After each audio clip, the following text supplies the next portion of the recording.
All right, 5 o'clock on a Friday. You know what time it is. It is time to hit the books, part of the Hammer Betting Network, alongside the man, the myth, the legend himself, Joey Knish, producer extraordinaire, Zach Phillips, back at the behind the controls. I am merely Brad Powers. Before we talk, He doesn't have a Leafs game to prep. Doesn't he do that? I forgot. I thought you were on that Leafs train. Yeah. When we crashed into the Boston River, or the Boston Monument or something, whatever's in there. So, yeah, it was a hard ending. Great effort. Maybe next year. Isn't it the Boston Harbor? The Boston Harbor. Yeah, Harbor. But River Monument Harbor. That was that was my third choice. Before we get into that, some college football talk, and obviously all your questions and comments and concerns, let me remind everybody, let's pay the bills here. That Hit the Books is brought to you by none other than BetStamp. The easiest way to improve as a sports bettor is to use multiple sports books and always get the best odds. We recommend, both Knish and myself, we recommend using an odds comparison tool like BetStamp. BetStamp compares odds across every sports book for games, futures, and player props. You can save time and money by checking BetStamp before you bet. Download the app today. If you're looking to sign up for a new sportsbook account, please check out the offers available at betstamp.app/hitthebooks, or you can hit that link in the description. If you sign up through this page, it does help support the show. So we got a lot of, before we get to college football talk, let me see if there's anything on that big, beautiful brain of yours. We had Kentucky Derby, a week of NHL, a week of the NBA playoffs. Any other things happening in the wide world of gambling sports that you want to get off your chest? Well, shocker, I didn't win any money on the Derby. So that stands a lifelong tradition of not having the winner. So that was nice. You know what? It's unfortunate to see a lot of our colleagues go down with the Leafs. I did actually, all trolling aside, I did think they were going to get through that series and then lose to Florida, but unfortunate there. NBA wise, I got to tell you, if I was on some info on the Mavs clip series or pre series about the Kawhi status. So I needed the Mavs in a big way, or that would have been so after they lost game one, and then Kawhi was coming back. Joey K was in a little bit of a panic mode there, but all good, came around. And you know what? And ready. You know what? It's starting to get the juices flowing a little bit. I'm reading the BP spring reports. Took in a couple of more spring games myself. How about yourself? Yeah, same old for me. I'm boring. I just watching spring games. So what? But I didn't bet. I did watch the Derby. I didn't bet it. It was a great watch. Probably the best I've ever seen in terms of like a watch. Oh yeah, like very exciting. Old man rant. I just, it's pretty sad to see it. All the people all of a sudden become horse experts on Kentucky Derby. Yeah. I mean, I get it. You can make fun of me because I sell picks and whatnot, but people that all of a sudden become horse experts, I just shake my head. So I don't root for those people. I'll be honest with you. I do not like those people hitting it big. I can tell you that. One thing that I had an issue with, I saw a friend of the show, Mr. Fraley, say, BP, how about that Kentucky spring game? Wasn't broadcasted. No. The BP I know would have took a flight down to Lexington. Lexington, and been in the stands there for that. So I'm a little disappointed. Speaking on that front, I'm a little disappointed. Kentucky wasn't the only one. There's 5 or 6 other schools that canceled. I hope that doesn't become more of a trend because there's certain schools I would have liked to seen and didn't at the power level. So, yeah, that's unfortunate. Oh, well, I can't watch them all. I think I'm up to 50, big 5-0 as soon as I finish Illinois. I only got 5 left. So, sometime tomorrow I'll finish and I'll probably crack open a cold one because it's you should see the teams I've saved for last. Like I'm fighting through Illinois right now. It's a rough watch. I got like Virginia, Massachusetts. Believe it or not, it's a little bit of a grind right now. It's not very eye opening. Not the most aesthetically pleasing teams left on the docket. No, it's not. But sometimes they surprise you. I'll give you one right off the. I'll give you one that did surprise me. I think State offensively under Jeff that. Webb. Did you say NC State? Oh, no, I said Mississippi State, but Mississippi State. Okay, because I saw your NC State, and I was like, oh baby. I'll give you both of those. So Mississippi State, not that I think Mississippi State's going to win a lot of games. I do think they're going to be pretty good offensively. So I was stunned to see Blake Shapen throwing it all over the yard. Maybe Mississippi State's defense is that bad, but they got guys all over. They can run routes, receive. They're throwing it 40, 50 yards down the field consistently. That surprised me under a first-year coach. But if there's one school, there's a couple schools, and we'll get to them throughout today's show. But yeah, NC State in a wide open ACC. Grayson McCall looks like a pro. Like, I mean, boom, boom, boom. I mean, obviously 4-year starter at Coastal. Looks like he's been a 4-year starter at NC State. And the big knock on NC State last year was they got the defense, and I like their defensive coordinator, Tony Gibson. Maybe they're not as good this year. Peyton Wilson's gone. We'll see. They don't need to be as good this year because the knock on them was skill position. Didn't have it. Obviously, Brennan Armstrong didn't live up to expectations. I was never an Armstrong fan. I'm telling you, McCall's way better than him. The Waters kid, the Duke running back transfer is really good. They got 4 or 5 wide receivers, including a kid from Ohio State.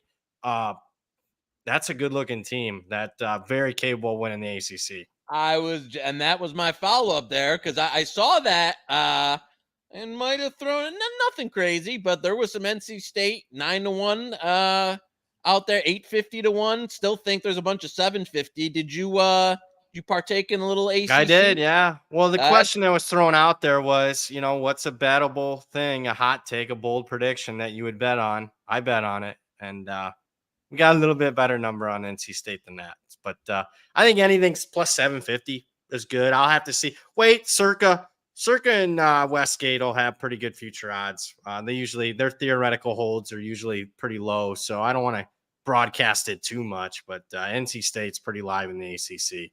I like the 9-1's not, but yeah, it's playable. So anything plus 750 or more is good to go. You know what? And this was the conference that of the power conferences that I was in the mode of looking for someone in that next tier. I mean, the Big 12 is basically 1 to 10, but of the power conferences, you'd think in the Big 10, in the SEC, it's going to be the cream of the crop there for one of 2, one of 3 teams. ACC thought there was a little bit. I'm off the Clemson. I'm off the Dabo bandwagon for good. I think Florida State lost a lot of talent. Miami, has a lot of talent, as we know the crystal ball. So that next tier of ACC, especially after seeing what you said about NC State, about what Virginia Tech has, kind of loading up. I think those teams have, and maybe I don't know. Like, this would be the one of the power conference where maybe a miracle long shot has a chance. Where you're not, like, you go to the bottom half of the Big 10 or the SEC. There's no, you might as well light your money on fire. ACC, you think you could play, but I like that NC State play quite a bit, and added some Virginia Tech as well. Yeah, I like Virginia Tech. I just think NC State's got a little bit more pop. I got Fezzik is texting me right now. Hitman's asking me to get down on the NBA player props.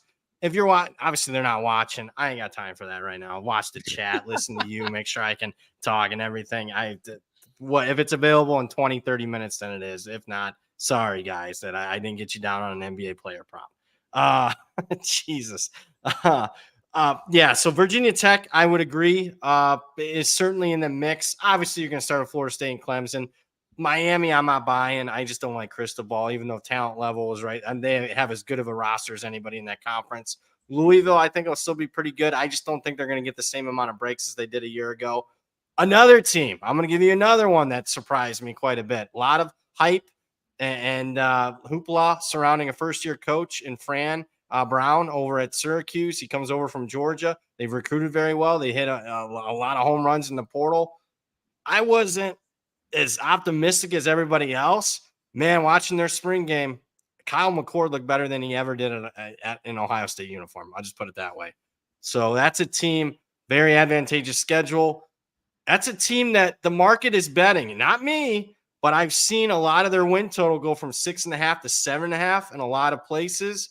I'm not a part of it because I'm a little leery, buying into a first year coach with a little bit of a roster overhaul. But after watching their spring game, I could see why some guys are firing on that one early.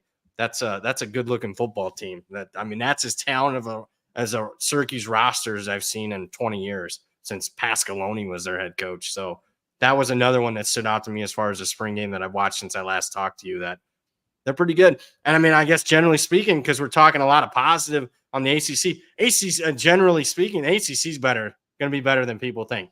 Is there a playoff contender as far as a team that's able to win 2-3 games and be a national title contender? No, but I would not be surprised if any one of 5 or 6 teams in that conference certainly capable of winning the league and making the playoff. No, and now I know I just trashed Clemson all over the place, but no Florida State, no Clemson on the schedule this year. The non-con, pretty manageable. You got UNLV on there, Stanford team, Ohio. So Stanford's a conference game now. Oh my God! No, it is okay. How sick is that now? That I'm so the old Stanford Syracuse quick travel there from Syracuse, New York out there. But yeah, listen, I can see why people are buying. I know there's these mass transfers. Sometimes we saw it last year with Texas State being a good example of a team that completely flipped their roster, was able to have success. I'd say more times than not, it kind of bombs out, but. I like the hire. You're liking what you see early, and I can see why people are moving on a little bit. I agree with you though. 7.5 would be too bullish for me. Oh yeah, too bullish on that one. I agree with your overall thought process. Usually when there's a big roster overhaul, I'm going to be more pessimistic, and I think more often than not, you're going to win those. There's always going to be exceptions to the rule. Texas State, you brought up a really good one there. And speaking of that front, a little tease. The win total best bet at the end of today's show might have something to do with that. So keep in mind in about 35, 40 minutes on that one. DT plus the points. Let's get to some of the comments in the chat. Sorry for that meandering first part of the show there, not staying on track a little bit. DT plus the points needs some Bowling Green alt lines. Has anybody, I've looked at 10, 12 books. Anybody release anything G5?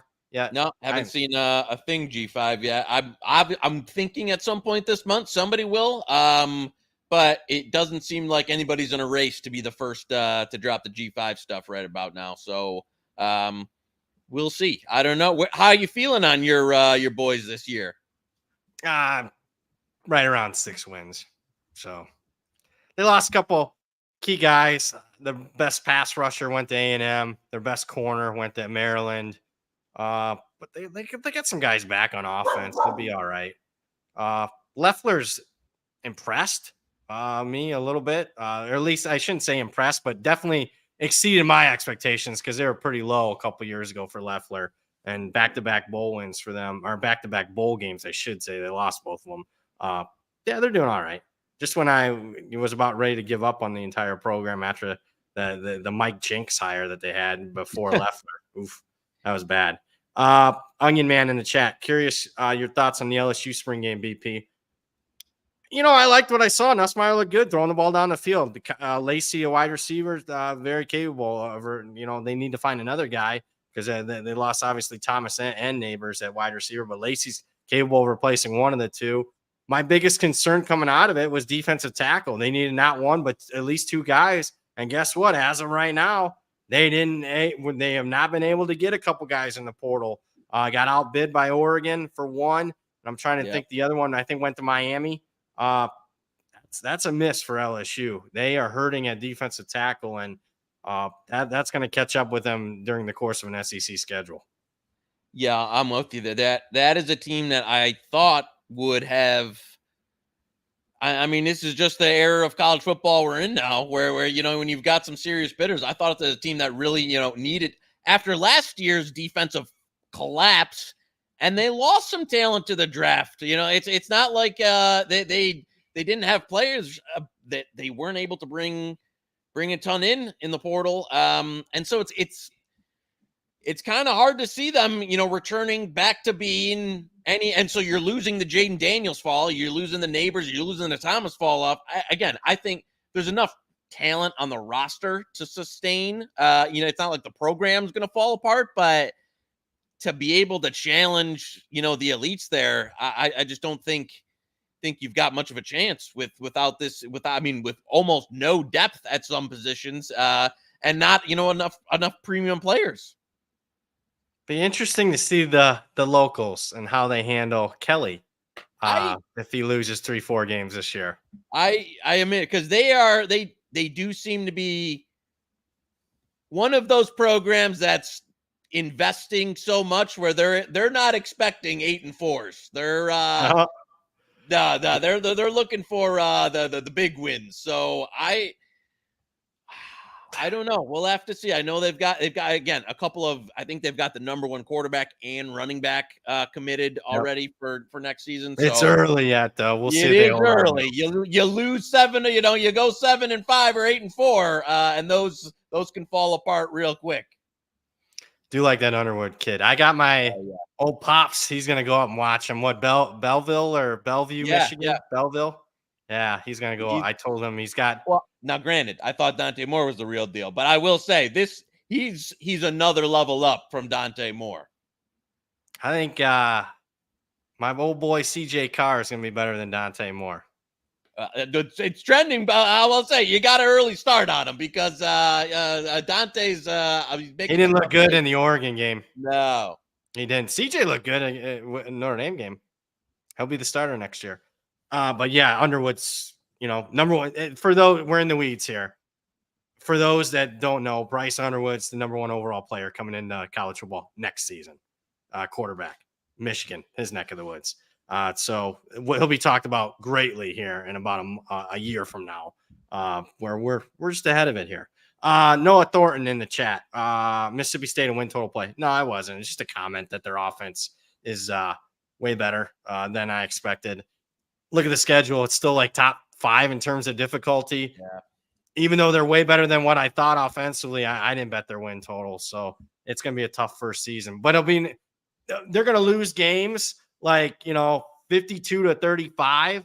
And I would say, that's not so bad considering what they had last year. I agree. So. I think that's the kind of program. I mean, I'd say part of the reason maybe even it hired Mike Leach in the first place was like, if you're going to be that, it's better to be fun. And so if you're going to win, 5-6 games a year, being that you're never going to be in the SEC elite there. I know outside of a few years under Mullen where they really got it ramped up, but especially in the new SEC, at least be entertaining. So yeah, I agree. The going from what they had last, where we're trying to man ball in the SEC without the players, rough.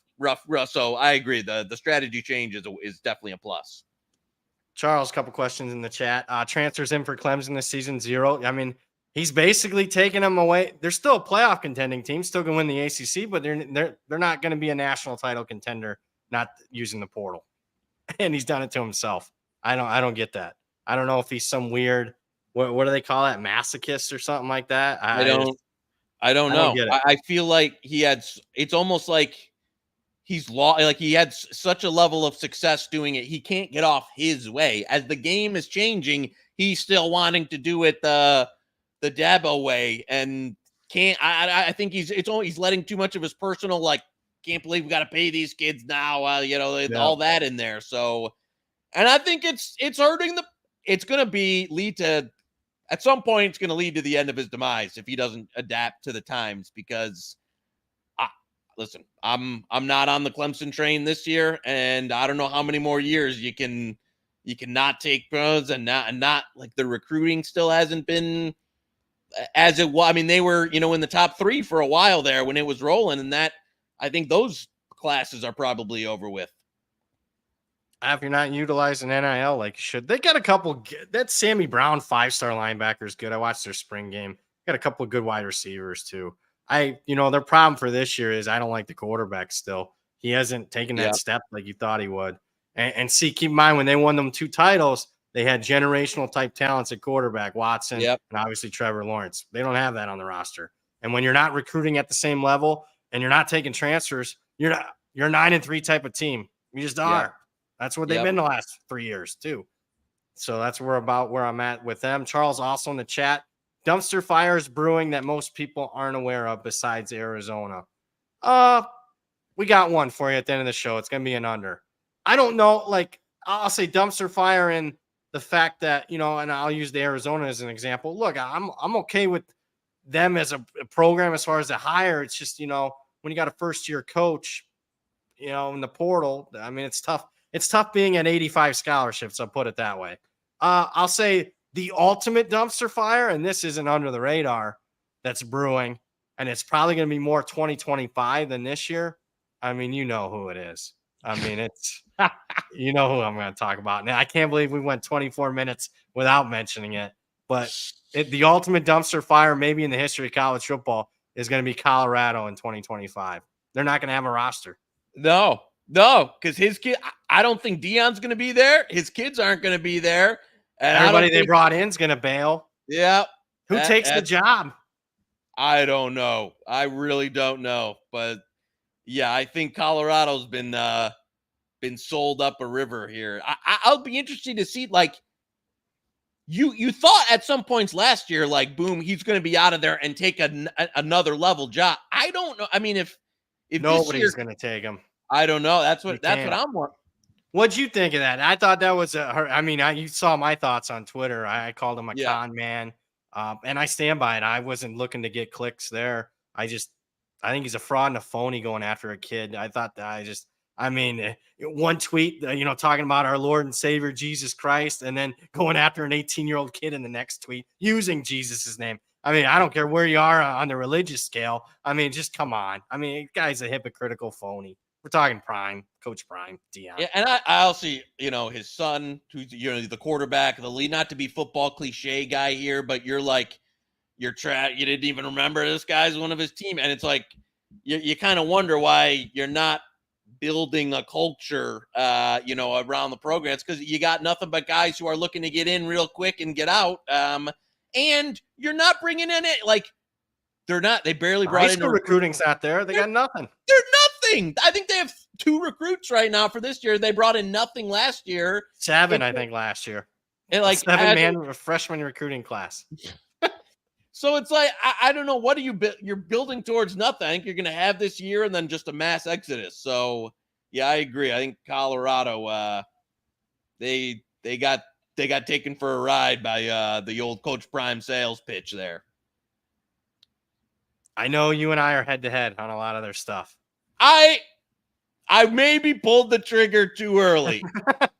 I didn't expect, I will say, and I mentioned this last week, I didn't expect the guys leaving. Like the number of guys, good, players who were legitimate players for them, hitting the road. So I thought they'd use the portal a ton, but not have guys who were expected to be real contributors heading out. Yeah, and obviously we're talking about what happened on social media and that with Prime, and it's all leading to a story in The Athletic about what really happened with the kids that were kicked out, and he's bringing his Louis and got rid of a majority of the roster that was there under Carl Durrell. I also tweeted, I think the bigger story for me and the stories I want to hear are the guys that came along, the Sean Lewis's of the world on that coaching staff. And, I'd like to know what eventually happened there, basically demoted middle of the season as an offensive coordinator. Some other guys on that staff, a bunch of the players that came on for a semester then or 2 and left. That's a story I can't wait to read about what's going on there. But that I'll tell you, the North Dakota State game, that'll be a heavily televised watched game for an FCS game versus an FBS team on Thursday night. I'm glad we are kicking off the season with that on a Thursday night. That's going to be great. Although I will say this, anxious to see where that line goes. About 3 or 4 books have that one up right around a touchdown. Yeah. We'll see. Is there going to be overwhelming negativity, or is that going to get inflated? My guess is there'll be a bunch of negativity. The line will drop throughout the summer, but then you'll get the pro late to the party, Johnny come lately, Colorado support late. That's my prediction there on how that line moves. Brendan Linhart in the chat. NC State already moved down. Yeah, people do pay attention to the show. So when we speak, people listen and they bet. So yeah, that's a good one. Down, yeah, it was just 9-1, now 8-1. Not that took probably a lot to move that, but that's good. DK doesn't move as quick usually as FanDuel. FanDuel will move like that. Yeah, you're right. I agree. Onion Man in the chat, Big Ten, a 2-horse race between Ohio State and Oregon. Yeah, after watching, I'm almost done with the Big Ten spring games. Yeah, I think it's a 2-horse race. I would have put Penn State in the mix, maybe Michigan. Ohio State and Oregon are elite.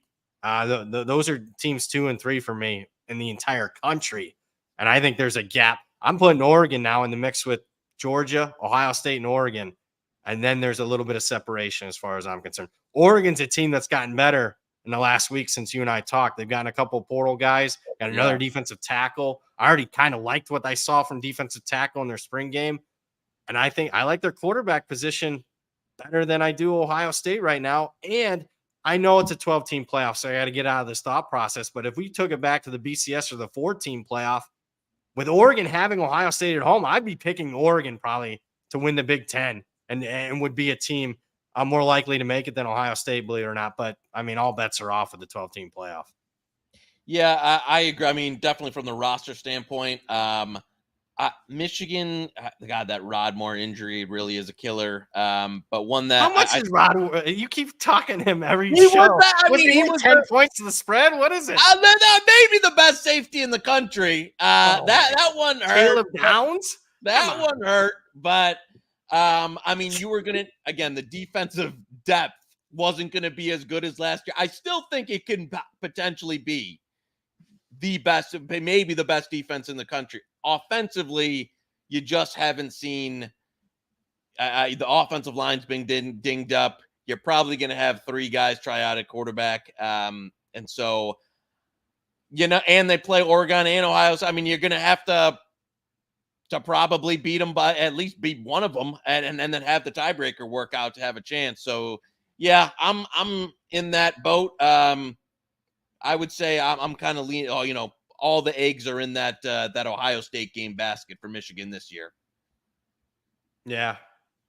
Ooh, you really? I mean, I think you're playing with house money. You've beaten them 3 straight. But I get what you're saying. You go 6-6 if you beat the Buckeyes. Right. I'm thinking more. They're probably going to drop a game or 2 and then go into that. And you can, if you go 10-2 and you beat Ohio State, hey, if you go 9-3, you beat Ohio State, we'll take it. Let's hope they go 9-3. You and I have an over/under bet on them. Another good one. I'm in good position. My portfolio always looks good on paper. We'll see though. You've gotten the best of me. Noah in the chat, Oregon -200 to make the college football playoff. Man, some of them theoretical. I'd have to look at the entire market. Personally, on individual basis, that looks a little cheap. But that's a market I have not priced yet because, again, I'll go back to it now that I'm pimping these 2 books. But in the futures market, typically in most sports, Westgate and Circa have the lowest amount of theoretical hold. Once those books post, then I'll price stuff out a little bit more. But I mean, what do you think? I mean, I probably had that -250-ish on them. Yeah, it doesn't draw me to want to make a bet, especially like they've got some. The schedule's pretty front loaded there, so I think I'd rather wait to see if they drop a game anywhere along those lines here. If they lose the Ohio State game, I'd rather buy it than lay the -200 now. I'm glad you mentioned that because it brings up how are they gonna? This is the first time we've had a 12-team playoff market. Are they going to post this on a weekly basis? Very interesting. Yeah, I hope they do because I'm not sure that I'm going to be interested in having a lot of, pre-flop, summer positions on this stuff when I think I can get a better price after these teams lose. And I'm just going to be honest, I don't expect undefeated seasons too much because anymore. Obviously, schedules are getting tougher in both the SEC and Big Ten. I also think this is kind of in the weeds, but I think there's going to be a little bit of load management in some games for some of these teams. And maybe we'll get a few more upsets than we've had in the last 10 years in college football because of that. We'll see. Again, all speculative. I haven't seen a season with a 12-team playoff yet. But if they keep those markets up and they're widely available, I would rather bet them during the season than right now. Dylan in the chat, crystal ball to Colorado after he gets fired from Miami. Yeah. Funny. A lot of people like Miami this year. I seem to be one of the few sellers. Some friends of the program are more bullish on Miami than I am. I'm not. So they do have a very talented roster. They do not have a talented coach at the controls there. So we'll see. Very interesting. We'll be talking week 1 throughout the summer, but very interesting week 1 game. Won't get as much pub as Georgia, Clemson, USC, LSU, but Miami at Florida. Woo. You talk about importance to either one of those coaching staffs. It doesn't get any bigger than that game in week 1. Trip in the chat. I have a theory that in the 12-team field, the title winner will only come from a top 4 seed. The bye is going to be massive edge. Agree or disagree? Yeah, I think so. But it also depends. I would say this. Georgia wouldn't have been in the top 4 last year. I think my money would have been on Georgia as the 5 seed or whatever, however that would have worked out last year, 5 or 6 seed, whatever they would have been. I would have liked to bet them last year to win the national championship. What say you on that? And I agree with you in terms of, I mean, obviously, I think in most years you're going to get that top 4. But last year, I mean, Michigan was just going to be unstoppable no matter who they played. So we could see a repeat of that. I will say this. We talked about this months ago. I think the sneaky position is the 5 seed because you host the group of 5 team in most seasons, get a home game. And a lot of times you can be a double-digit favorite, at least, 2-touchdown favorite in that game. And then you get the 4 seed. The 4 seed is going to be usually probably like the Big 12 champ. Yeah. Or an ACC champ maybe. Maybe some seasons a 3-loss team in your second round. I mean, obviously then after that you got to play the 1 seed. But if you want to win a couple games in the playoff, I kind of like that 5 seed, to be honest with you. That one – obviously, we don't know that, but that'll be one that I'll be looking to bet pre-flop once the tournament gets announced in December. You got anything else? I'm trying to think. Onion Man, best feature of the year was Miami 96-1. Well, they suckered me in last year. Yeah. I don't think that number's around anymore, but we'll see. No, it's not. I mean, you give me a number on any team, and I can be talked into that one. Yeah, 96-1 is pretty good. I'm looking last time I updated everything was 70-1, and I was looking at like 15 bucks. I don't know if it's a slam dunk though that they win that opener. So we'll see there. You're gonna trust Miami to lay points on the road. I don't like Napier, but laying point, just speak it out loud. An ACC team favored or an SEC team on the road. We'll see. DK in the chat. West Virginia live in the home opener against Penn State. USC under 5 road games. Thoughts? A lot of people are liking that because I see we haven't gotten to this, but I don't know if you saw DraftKings opened up about 100 games. Did you see that? Yep. West Virginia is getting love in the marketplace. It was sitting dead spot kind of at 12. It would have been definitely a buy at 13 or 14 for me. But looks like people jumped on that West Virginia. I understand the move to 10. I wouldn't bet it at 10 though.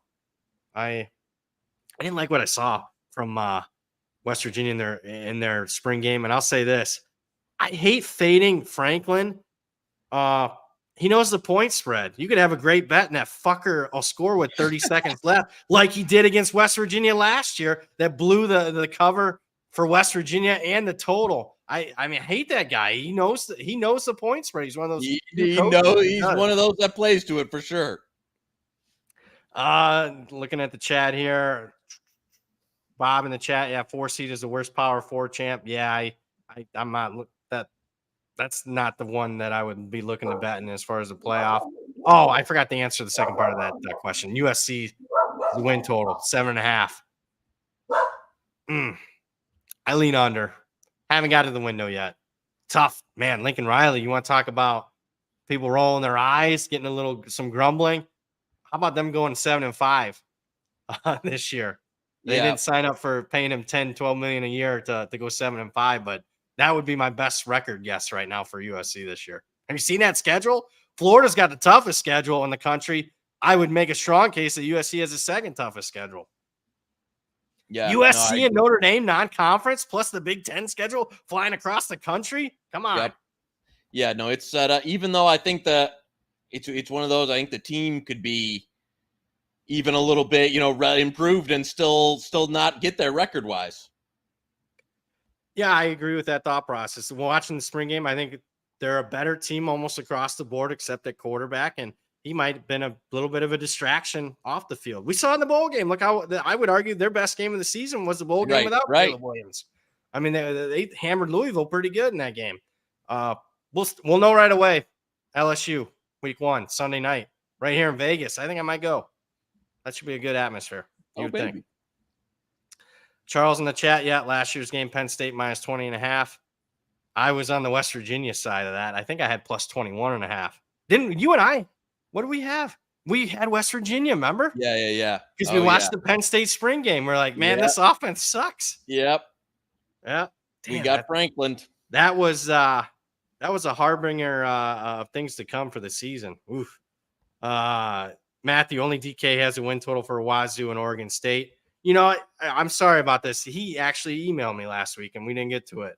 Both 7.5. Any thoughts? They seem about right. Obviously, both teams are taking a massive step down in strength of schedule. They're basically playing Mountain West schedules, but both teams lost a hell of a lot. And both, programs and universities, as far as athletic departments, are kind of in purgatory right now. We've seen Oregon State, multiple different schools. I mean, multiple different athletic teams get decimated. They had a really good women's basketball team. Yeah. Went to the Elite Eight. Every single starter hit the portal. So Washington State lost their athletic director to Washington. Both schools are losing coaches left and right. I'd rather kind of be on the wait and see with them. Well, what do you think with no conference to play for? Yeah, no, I tend to agree with you. It's a very strange situation that we haven't seen before, especially, when you're talking about the exodus on a lot of the infrastructure, not just players, but, staff infrastructure. So, yeah, I mean, gun to my head, I'd probably lean under, but I haven't played either one. Charles got a deep dive thing. We should do a podcast on this. Any advice for someone trying to get as much info as possible during the offseason for their power ratings, looking to be taught for some advice on how to fish? Well, my power rating for the upcoming season always starts with my end of season power rating, believe it or not. There are priors baked in to everything. There is. I know there's more roster and coaching turnover than ever before, but you got to start with some prior. And that's obviously for me, my end of season power rating. What do you do to adjust? Obviously returning experience. That's a little bit more complicated with the portal. So you got to look into that and constantly keep up with that. Recruiting profile, not just obviously the freshmen coming in, but more importantly, how is the team recruited over the last 2-3 cycles? What's the coaching continuity? That all goes into my power rating. And then I don't know. I put in numbers and see what it spits out, see if it makes sense. And then away we go. What I end up doing in June, complicated. I actually go through every single position on every single team and do what I call an up-down. And basically it is, offensive line. And I keep parameters like this. I'm a +3 or a -3 at the worst. And that's basically this position group. +3 would mean I would favor this position group 3 points over last year. A lot of times those are at the end of the spectrums. A lot of times it's a 1 or a half or a 1.5. And when you add up all that, then usually what I get is, hey, this year's team I would favor by 4.5 points over last year's team, or vice versa, when you add up all those position groups. And that's a good start. And if you don't want to do that, there's some preseason power ratings that are out there that'll get you going. Sagarin will have his in August. Connolly will post an updated one, I'm guessing, in the next week or so. My old boss has some. I mean, whether you think they're actionable or not, it's still starting base. The market's going to react to them. Phil Steele. You're starting. You usually just used Colin Wilson's to start in the offseason. I thought that was always your starting spot. Wow. I am But not. Remember, we squashed that. I'm I'm just not. saying you squashed it. Yeah. But that was always so. A couple of things I'll add. One, I think it's harder than it was years ago. Now I don't deep Very in when much I was harder. when Bill Connolly, we've mentioned this a few times, was working at SB Nation, putting out detailed previews and metrics for every single team. That was very helpful if you were using it. Also, when you didn't have the transfer portal, we've talked about this on the show periodically, is you would almost never have plus the entire team plus or minus more than a touchdown. Rarely, Agree. if ever. Now you've got teams that you're kind of using an educated guess that could be 17 points better, 20 points worse year to year, which was not how the game was for 20 years. So I would say, Charles, Brad obviously gave you a lot of good starter information there, but my two add-ins would be you got to be probably a little bit more flexible in terms of how significantly you can upgrade or downgrade a team, and how much you're going to upgrade or downgrade a position group. Plus, I have my power rating, so come out in July. So maybe you don't think they're worth a shit, but they'll come out in July. And I will say this on Bill Connolly. Funny that nobody's posting G5 stuff right now.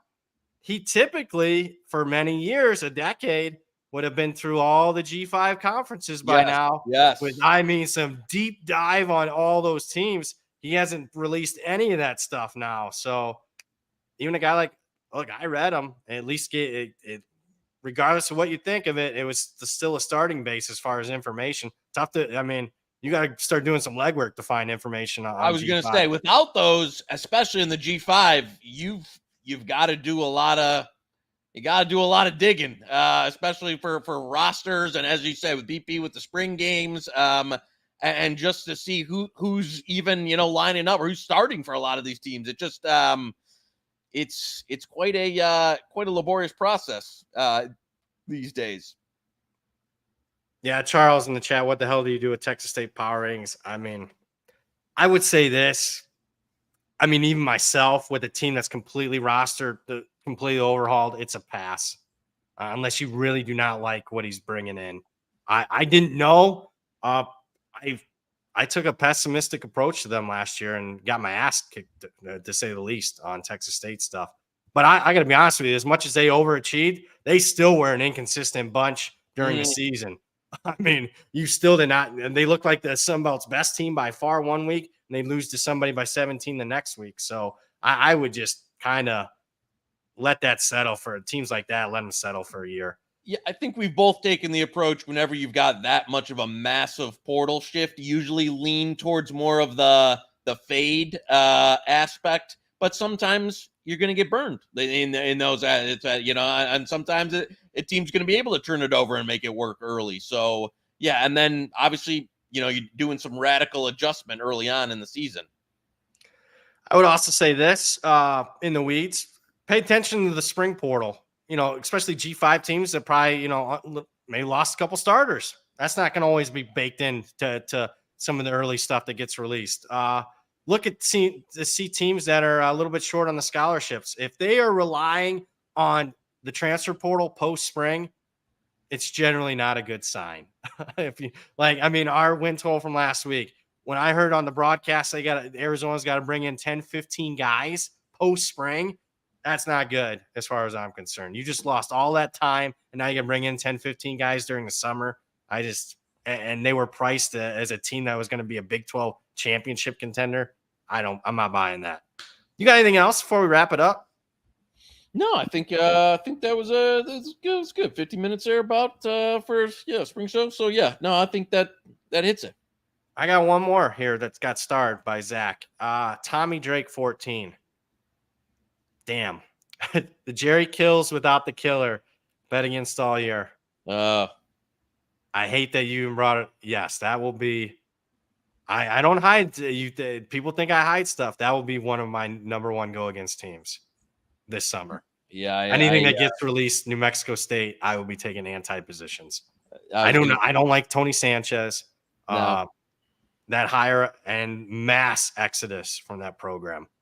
that I don't think the market's going to understand. And also on top of that, a team that had an historical outlier. They had their best season in 60 fucking years last year. I mean, you're coming down a big time. Yeah, they were coming down even with Jerry Kill to maybe a 7-win type of team. Now you're talking a team that won double digits that could be right back to being a bottom 5 team in the country. There will not be another team that I downgrade more pretty much than New Mexico State. Put it that way. So there's some actionable info for you guys. And speaking of actionable info, we got to win total best bet. I know Knish is signed up for this one. I surprised him a little last week, but I know he agrees with this one. Not too far from his neck of the woods. Yeah. So I'll first give you the books. I'll be a little right angle sports here. As far as the best prices, you'll find this team, William Hill Caesars, FanDuel has it up, MGM has it up. As far as the best prices, we're going to be laying a little bit of juice. Minus 150. We're going under 5.5 Michigan State. Under 5.5 wins. Minus 150 we'll call it because it's available at 3 or 4 different books, that price. I'm fine with it if you got to lay an extra 10 cents, 20 cents compared to that. Because I got to tell you, talk about the transfer portal, what you want to look at. Post-spring, Michigan State lost 4 starters. 4, including 2 at defensive tackle. You cannot find guys at defensive tackle in the portal. So there's going to be a massive downgrade at that position in itself. Love Jonathan Smith. Love Aiden Childs. Do not like Michigan State in 2024. Schedule-wise, I think they can be an underdog in 9 of their 12 games. Does that mean that they're going to go 3-9? No, but with the win total of 5.5, they got to win 6. Don't see it. If I had the price to win total, I'd be at 4.5 with the over juiced a little.